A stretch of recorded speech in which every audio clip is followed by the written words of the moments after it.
प्रधानमंत्री मोदी ने कल जिस तरह से इस फैसले का ऐलान किया वो न सिर्फ आम लोगों के लिए बल्कि सरकार में मौजूद कई मंत्रियों के लिए भी चौंकाने वाला था। मंत्रियों में से सिर्फ वित्त मंत्री अरुण जेटली को ही इस फैसले के बारे में पहले से जानकारी थी। बाकी मंत्रियों को कैबिनेट में इसकी जानकारी दी गई।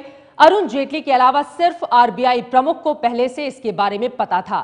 दिवाली के बाद से पीएमओ के चुनिंदा अधिकारियों की टीम आरबीआई और वित्त मंत्रालय के साथ इस अभियान में लगी हुई थी।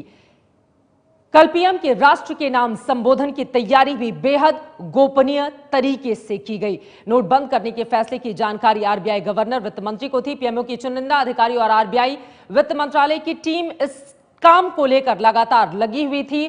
पीएम के देश के नाम संबोधन की तैयारी भी गोपनीय तरीके से ही की गई। बेहद गोपनीयता बरती गई। इस पूरे मामले में जानकारी लीक ना हो इसलिए पीएमओ के अफसरों के फोन रखवा लिए गए थे। इतना एहतियात बरता गया इस पूरे मामले पर। शाम 6:30 बजे पीएमओ के कैमरे से ही मोदी से संदेश की रिकॉर्डिंग की गई, जो संदेश हमने रात को 8 बजे देखा, पूरे हिंदुस्तान ने देखा। और इस बारे में और जानकारी लेकर राजकिशोर हमारे संवाददाता जुड़ चुके हैं हमारे साथ। राजकिशोर, आपसे जानना चाहेंगे, अब सबसे ज्यादा जरूरी ये जानना होता है कि लोग क्या करें, उनको आप क्या जानकारी देंगे? देखिए, लोगों को करना क्या है कि सबसे बड़ी बात ये तो उन्होंने साफ साफ कह दिया, 50 दिन का समय है। जो जिन लोगों के पास इस तरीके के नोट हैं वो उनको बैंकों में जाकर जमा करें। हाँ, प्लास्टिक मनी का ज्यादा से ज्यादा उपयोग हो, ये सरकार आने के बाद से ही वित्त मंत्रालय की पूरी कोशिश रही है। तो ये उसी दिशा में एक कदम है। और ये जब काले धन का उजागर करने का जब समय दिया गया था उसी समय से ये मुहिम पूरी चल चुकी थी और अब ये धीरे धीरे उसी दिशा में आगे बढ़ेंगे।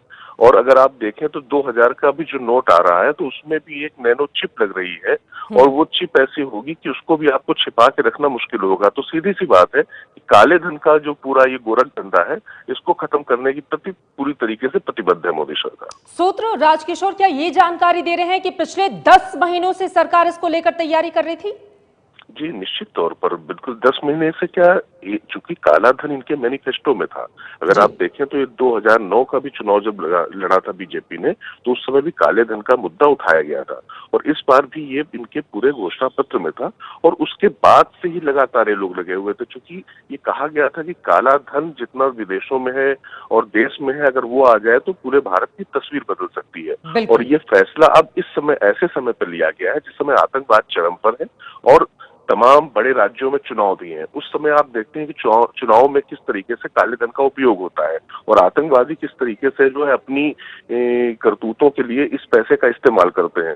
तो एक झटके में ये सारी चीजें खत्म कर दी, लेकिन निश्चित तौर पे आम आदमी को भी कुछ असुविधाएं होंगी, जिसके लिए प्रधानमंत्री ने उनसे एक तरीके से खेद भी व्यक्त किया और कहा है, तरीके भी बताए हैं कि उनसे कैसे बचा जा सकता है। शुक्रिया इस पूरी जानकारी के लिए राजकिशोर आपका। तो कल ही प्रधानमंत्री मोदी की ओर से इस बात का जिक्र किया गया था कि आपको असुविधा होगी, लेकिन आगे आने वाले वक्त में इसका बड़ा फायदा भी आप देखेंगे देश में किस तरह से इसका बड़ा फायदा हो रहा है।